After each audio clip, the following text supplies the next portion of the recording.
بسم اللہ الرحمن الرحیم۔ معزز خواتین حضرات، السلام علیکم ورحمۃ اللہ وبرکاتہ۔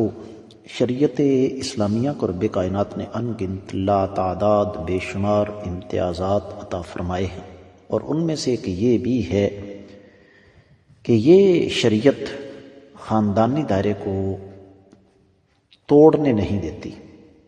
آج کا ہمارا سبق سیدنا ابراہیم علیہ السلام کی 5ویں دعا اپنے والد کے بارے میں۔ معمول کے مطابق سب سے پہلے آیت مبارکہ کی تلاوت کرتے ہیں۔ اعوذ باللہ السمیع العلیم من الشیطان الرجیم۔ واغفر لأبی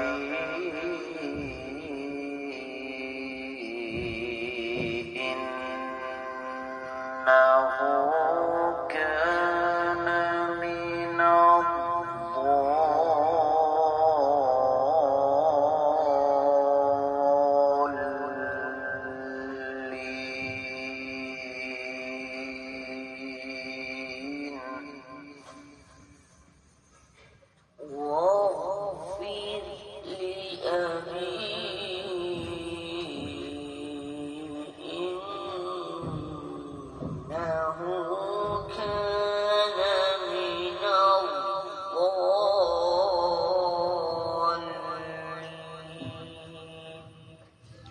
معزز خواتین حضرات، رب کائنات کی پاکیزہ کتاب قرآن مجید 19واں پارہ سورۃ الشعراء آیت مبارکہ ہے 86۔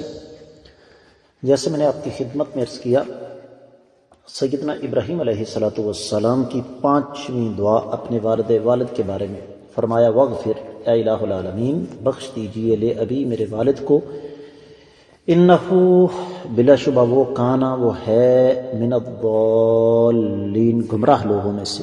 با محاورہ ترجمہ سماعت فرمائیے گا۔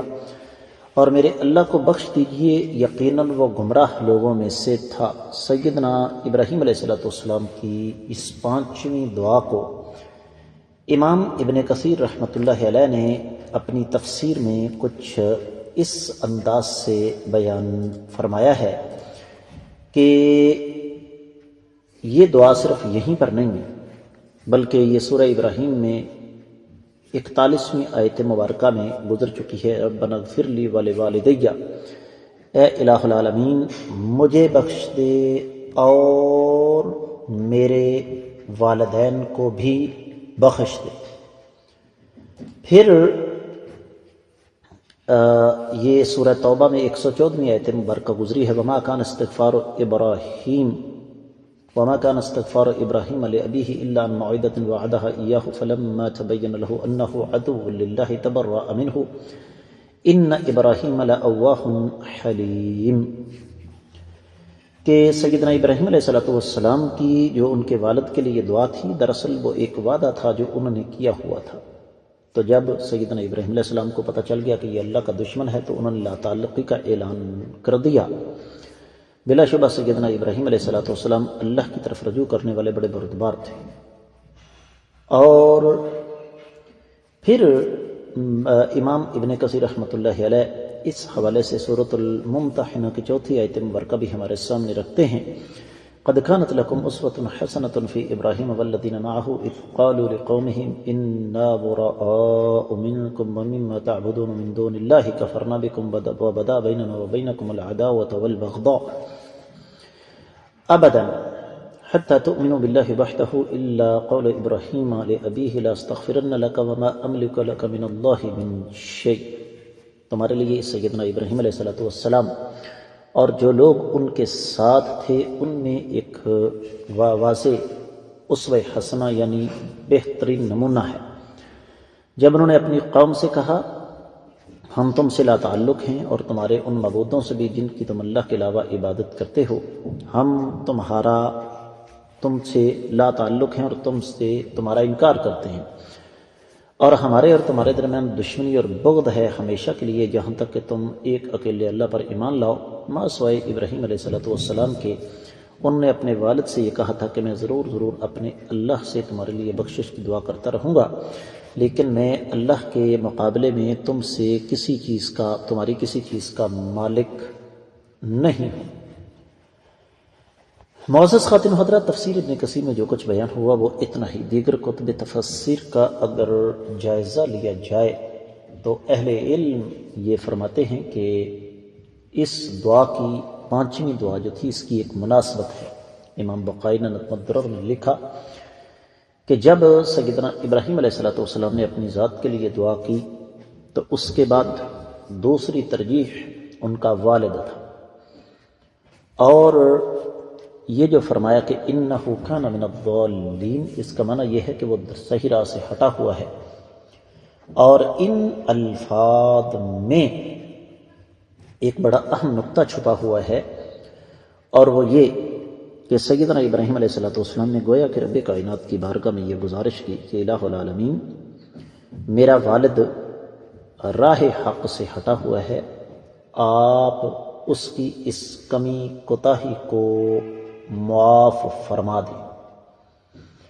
کتب تفسیر میں بہت کچھ لکھا ہوا ہے، خاص طور پر تفسیر سمرقندی میں لکھا ہے کہ یہ دعا سیدنا ابراہیم علیہ السلام کی ان کے والد کی زندگی میں تھی، اور اس سے مراد یہ نہیں ہے کہ آپ ان کو بخش دیں، بلکہ اس سے مراد دراصل والد کے لیے ہدایت کی دعا تھی کہ الہ العالمین، میرا والد مشرک ہے تو آپ اسے ہدایت نصیب فرما دیں۔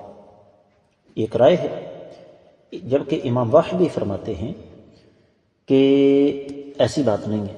تفسیر البسیط میں یہ لکھا ہوا ہے کہ دراصل یہ اس وقت کی بات ہے جب اللہ تعالیٰ کی طرف سے یہ حکم نہیں آیا تھا کہ تمہارا باپ چونکہ مشرک ہے لہذا اس کے بارے میں مغفرت کی دعا مت کرو۔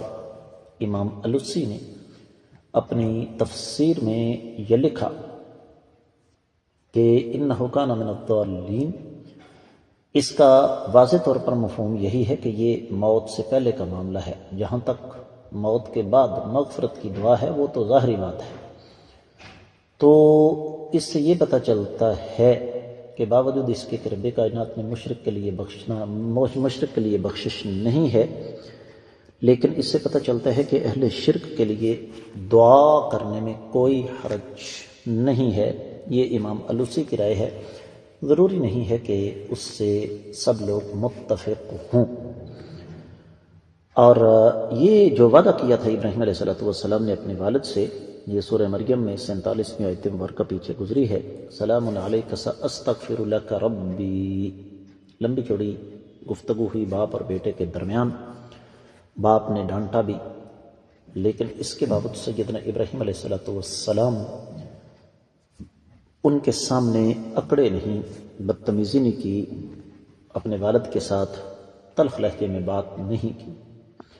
امام قرطبی نے اپنی تفسیر میں لکھا ہے کہ اصل بات کچھ اور ہے، اور وہ یہ کہ سیدنا ابراہیم علیہ السلام کے والد نے یہ وعدہ کیا تھا کہ وہ ان پر ایمان لے آئے گا، لیکن جب اس نے اپنا وعدہ توڑ دیا تو سیدنا ابراہیم علیہ السلام پھر اس سے لا تعلق ہو گئے۔ یہاں سے اہل علم نے ایک بڑا قیمتی اور بڑا اہم نقطہ نکالا ہے، اور وہ یہ کہ خونی رشتے ان سے کہیں زیادہ روحانی رشتوں کی اہمیت ہوتی ہے، اور رشتہ وہ جو دین کی بنیاد پر استوار ہو۔ اور یہاں پر ایک اور بات میں آپ کی خدمت پر رکھوں گا جو تفسیر روح البیان میں لکھی ہوئی ہے کہ مغفرت ایمان کے ساتھ مشروط ہے، تو اگر ایمان نہیں تو یقینی طور پر مغفرت ممکن نہیں ہے۔ تو یہی وجہ ہے کہ سیدنا ابراہیم علیہ السلام کا والد بے شک وہ جد الانبیاء کا والد تھا، لیکن اس کے باوجود اس کی مغفرت نہیں ہے۔ اور کیوں نہیں ہے؟ اس لیے کہ اس نے شرط ہی پوری نہیں کی، اور شرط ایمان ہے۔ تو اس آیت مبارکہ سے ہمیں دو چیزوں کا سبق ملا۔ ایک تو یہ کہ مجھے اور آپ سب کو بھی اپنے والدین کے لیے ہمیشہ مغفرت کی بخشش کی دعائیں کرنی چاہیے، اور دوسرا سبق یہ کہ ہمیں اپنے عقیدے کی فکر کرنی چاہیے، کیونکہ اگر عقیدے کے اندر شرک موجود ہے تو مغفرت اور بخشش والا دروازہ بند ہے۔ اس کے ساتھ ہی آج کا سبق انتہائی اختصار کے ساتھ مکمل ہوتا ہے۔ اجازت چاہوں گا۔ السلام علیکم ورحمۃ اللہ وبرکاتہ۔